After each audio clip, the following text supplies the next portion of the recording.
So how much protein is really required for a child?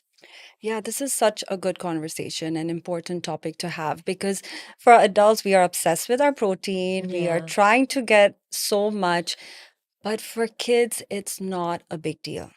And I'll tell you this, in the first year of life, they're getting most of their protein from breast milk and formula. Okay. Post 1 year of age, they only need 13 grams of protein a day. Now, let me put that into perspective for you. If your child, even if your child doesn't love all the food items, okay, if they eat egg, one egg is 6 grams. Mm. If they have cow's milk, if they drink milk, 240 ml has 8 grams.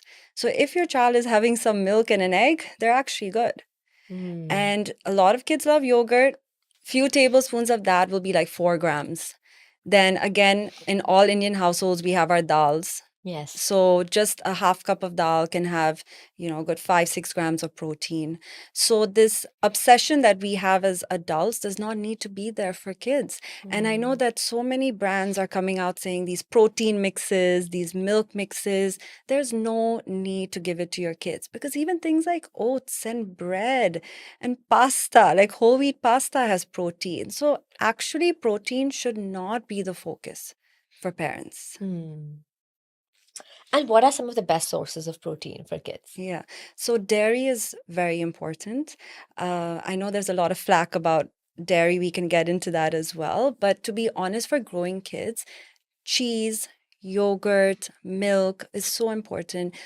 Egg, if your family allows for it, if the dietary preference is there, egg is really, really important as well. And of course, your lentils, your beans, your tofu, your grains. It's about, for kids, it really is about variety as much as you can. And honestly, a lot of the things we already have in our house. And so many parents, when I tell them, they're like, oh, wait, I do give this to my kids. And they Yeah. feel much better. So it's all simple things that you have in your house already. Mm. So what's your take on kids being vegan? Actually, let me take it a Mm, step backwards. mm, What's your take on milk for kids? Because I yeah. think this is quite a controversial topic. Doctors and pediatricians today are advising Yeah. against milk. Yeah. Yeah, this is something I struggled with my kids as well because I was on this path of animal rights and I don't want to give my kids cow's milk. And that's a fair choice for a parent if they want to make it. But the reality is that kids need a lot of calcium. They need a lot of good fats. They need their B12, and milk provides that. So a lot of people tell you, oh, kids don't need cow's milk anymore.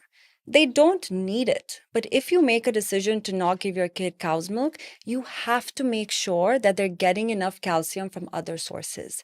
From 240 ml of milk, they can get 300 mg. They need Hmm. 700 mg a day. So you see how cow's milk just helps meet half the needs. So if you choose not to give it, that's okay. But then you need to make sure that you're giving enough sources that also have calcium. So make sure the yogurt, cheese, ragi, tofu. But reality is we know our kids. They're Yeah. not always eating. So cow's milk is totally okay as long as, of course, we find decent quality. Yeah. But for a while, I didn't want to give my kids cow's milk. So I went through the route of doing supplementation, giving them a calcium supplement, which honestly, there's no major study showing that it actually helps. So we're not sure about that. And then I went in the whole soy milk Hmm. because if you compare plant-based milks, none of them match cow's milk except for soy and pea milk in terms of the fat and protein. Okay. And pea milk does not taste good. And soy milk is okay, but honestly, there's still so much conflicting studies about the effect on the hormones. Yeah. So it's hard. And at the end of the day, these plant-based milks do have fillers. They do have gums, which long term can affect the gut. So, after doing all that research, doing so many different things, and I gave my kids oat milk for a while. Hmm. And my son used to get so hyper after it. And I never made the connection till much later that I realized oat milk is just carbs. It's not giving the calcium, the protein, the fat that they need. And I was like, oh my God, he's getting a blood sugar spike. That's why he's Yeah. getting so hyper. Yeah. So I went through it all. So if you are deciding whether or not to give cow's milk, it is a personal choice. But I really feel for growing kids, it is totally okay. And actually, the benefits outweigh the harm. Okay. And is your supermarket, bought cow's milk okay? Does that cut it? Yeah. So when you're at the supermarket, number one, make sure you look for the one in the fridge because you know it's fresh. If it says organic, that would be really good because you know they're not getting injected with the antibiotics and hormones. Grass-fed is also very important.